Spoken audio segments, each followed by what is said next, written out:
দিল্লির গল্প শুনেছি আমরা। একবার তো দিল্লি যান, পৌঁছতেই পারলেন না। পিসিও পৌঁছতে পারছেন না, প্রাইম মিনিস্টার হবেন দিল্লি যেতে পারছেন না, ভাইপোও পৌঁছতে পারছেন না, এখানে মুগুর বাঁধছেন। তো আপনার ঘর में कुत्ता भी शेर होता है।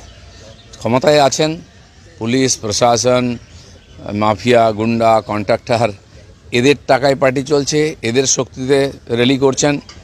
ক্ষমতায় যারা নাই তাদের দম বয়ে যায়, আর এখান থেকে বসে দিল্লির আওয়াজ দিয়ে কোনো লাভ নেই। না ভুয়ো কিনা সে তো সারা দেশের লোক ঠিক করবে, কতজন বেরোচ্ছে, কোথায় বেরোচ্ছে, ভুয়ো ভোটার কোথায় বেশি। বাকি রাজ্যে তো কোনো সমস্যা নেই, সারা দেশে এসআইআর হচ্ছে, আর এখানেই বিজেপি জিততে পারছে না এই জন্য যে ভুয়ো ভোটারই বেশি, আর যাদের ভুয়ো ভোটারটাই শক্তি তারাই চেঁচামেচি করছে। 2002 সালে ভোটের তালিকায় নাম নেই অভিষেক বন্দ্যোপাধ্যায়, বিস্ফোরক মন্তব্য মমতা বন্দ্যোপাধ্যায়, পাশাপাশি এনআরসি নামে চক্রান্তের অভিযোগ মুখ্যমন্ত্রী। যারা জন্মায়নি তাদের নাম কী করে হবে? যারা ভোটার হয়নি 2002-তে তারা কী করে হবে? তাদের পরিবারের কারো নাম আছে, তাদের রেকর্ড সেটা দেবে। টেনশন নিচ্ছে না কেন? উনি বলছেন স্বাধীনতা আন্দোলন করেনি বিজেপি, উনি করেছেন নাকি? তো এরকম ফালতু কথা বলেন কেন?